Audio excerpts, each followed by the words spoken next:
No vídeo de hoje eu vou te mostrar um gráfico que mudou a minha forma de enxergar investimentos e que é a base da minha estratégia de seleção de ações e também de outros ativos. Um gráfico que pode mudar a sua forma de compreender o mercado de ações e sair do senso comum, se tornando um investidor ainda mais completo.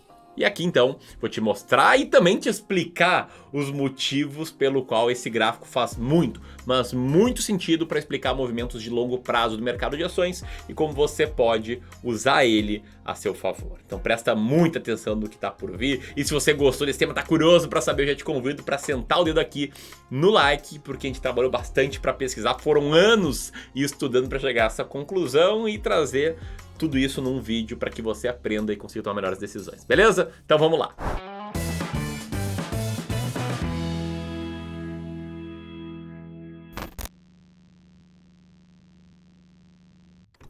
Bom, então antes de mais nada o gráfico, tá? O gráfico é... sacanagem, tá? Não é esse não te preocupa. Não existe nada que a gente possa simplificar o ponto e fazer assim, ó. Faz isso, quando uma ação faz assim, você compra. Não, tá? Aqui a gente tá falando de parada séria, parada embasada, um efeito que vem da física, mas é muito forte no mercado de investimentos. Então tira esse gráfico aí da tela e coloca esse sim. Agora sim. Esse gráfico ilustra o efeito de regressão à média. Ilustra esse conceito que é muito, mas muito importante e tão importante quanto ignorado. Afinal, você já viu alguém falando sobre regressão à média no mercado? Comenta aqui abaixo enquanto eu palpito que você vai comentar provavelmente não, tá? E esse gráfico mostra como as expectativas dos investidores podem distorcer o resultado das ações. Ele mostra como o otimismo exagerado de investidores em relação a algumas empresas específicas podem fazer com que esses investidores percam muito dinheiro enquanto acham que estão tomando decisões mais seguras de investir em empresas mais populares, mais queridinhas, e como o pessimismo exagerado que existe em algumas empresas e alguns papéis podem ser, na verdade, uma grande oportunidade de você ganhar dinheiro, de você lucrar. Mas calma, tá? Vou te explicar com detalhes tudo isso aqui. Primeiro ponto, tá? Por que as pessoas perdem dinheiro e por que o gráfico explica isso? Para explicar esse conceito é bom usar uma analogia que faz bastante sentido, tá? Imagine que eu pegue aqui e coloque nessa mesa um copo de cerveja. Agora tá famosinho falar nos tais copos Stanley. Bom, mas se for no copo Stanley vai quebrar a minha analogia, né? Porque a cerveja vai se manter gelada.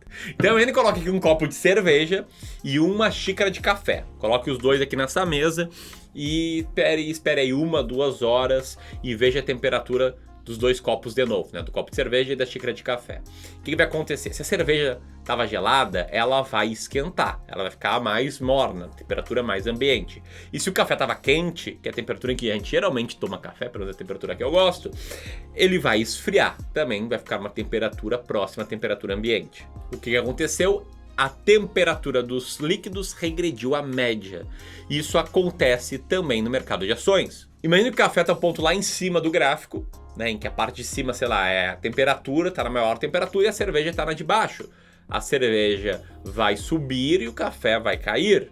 Vão regredir à média. Vão regredir ao lugar normal, ao valor normal, que para as ações é o real valor intrínseco das empresas. Tá, como assim, amigo? Explica melhor. Bom, lembra da analogia? No mercado financeiro, o que parece muitas vezes é que as pessoas veem uma cerveja gelada na sala e acham que a cerveja vai ficar ainda mais gelada. Ou que elas veem um café quente e acham que esse café vai ficar esquentando até o infinito. Quer entender melhor? Eu vou ser mais concreto, tá?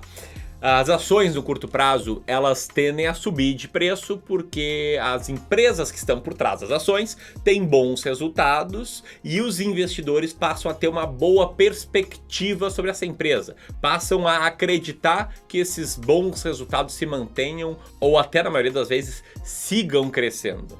Assim, a gente acaba vendo várias empresas que tiveram resultados bons recentes nos últimos anos, ficando cada vez mais caras. E quando eu falo caras, não é a cotação apenas subindo, e sim os múltiplos das empresas ficam cada vez mais esticados. O que isso está acontecendo? Para os múltiplos de uma empresa ficarem mais esticados, significa que os investidores estão prevendo muito crescimento para o futuro.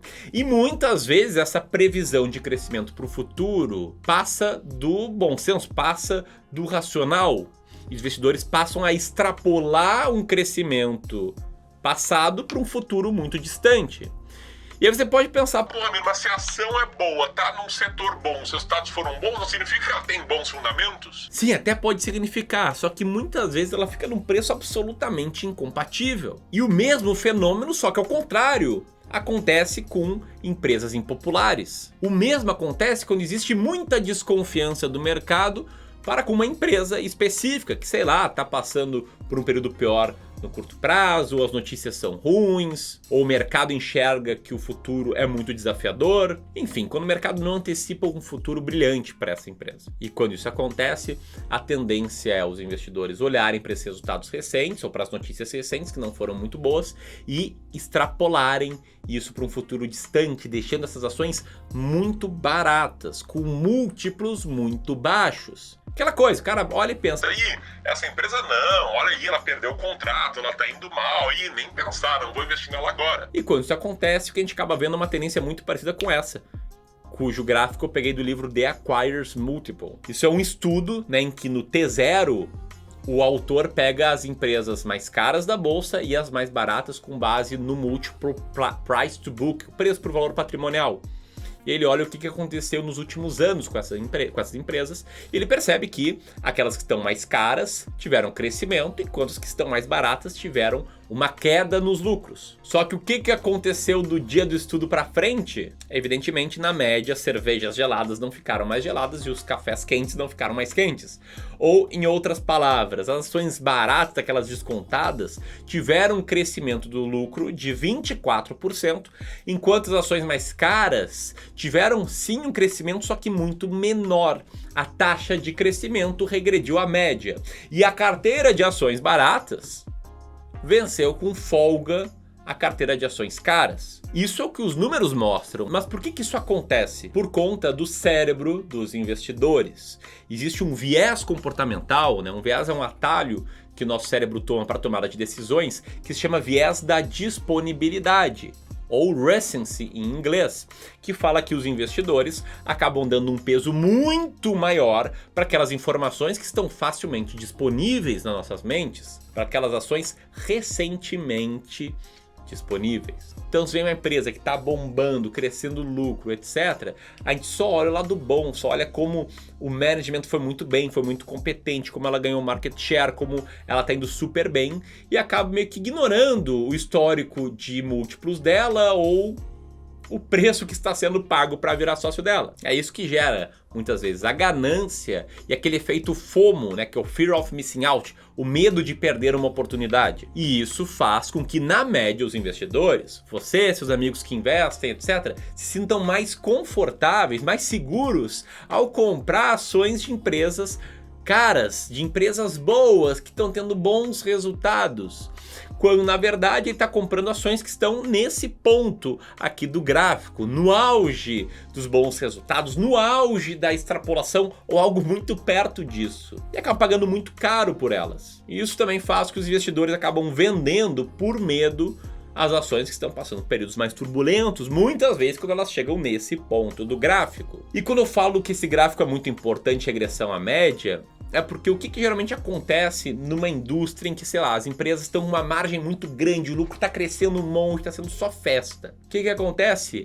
Essa indústria, esse setor atrai competição. Foi algo que aconteceu, por exemplo, no mercado de adquirentes das maquininhas de cartão de crédito. A Cielo nadava de braçada nesse mercado, era uma das empresas mais caras da bolsa e tinha pouquíssima concorrência, apenas ali da Redcar e da GetNet.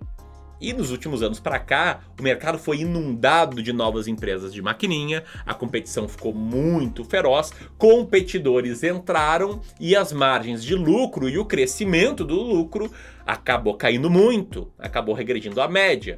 Como a Cielo tinha múltiplos muito esticados, a cotação despencou, caiu mais de 90% nos últimos anos. E numa indústria ruim, o comum de acontecer é o contrário. Se as margens estão espremidas, se as empresas não estão indo bem, se a situação está difícil, algumas empresas acabam quebrando, competidores saem desse mercado, que dão espaço para as margens melhorarem e regredirem a média na forma positiva. E quem investe dessa forma, se forçando a comprar naquele ponto de baixo do ciclo e vendendo no ponto de cima, está automaticamente comprando na baixa e vendendo na alta. E se até aqui está fazendo sentido, eu te convido para te inscrever no canal, clicar no sininho para receber mais vídeos assim, mas ainda tem muito mais informações nesse vídeo. Porque até aqui eu tenho certeza que depois da minha explicação você deve estar louco para saber como, na média, comprar ações que estão no período de baixo, no ponto de baixo do gráfico, nesse ponto que está na tela agora. Só que para fazer isso, você tem que fazer coisas diferentes do que a média do mercado. Não pode seguir a manada, comprar aquelas ações que todo mundo compra. E mais do que isso, é importante ter uma estratégia clara que te guie, que te mostre quais ações comprar e quando vender.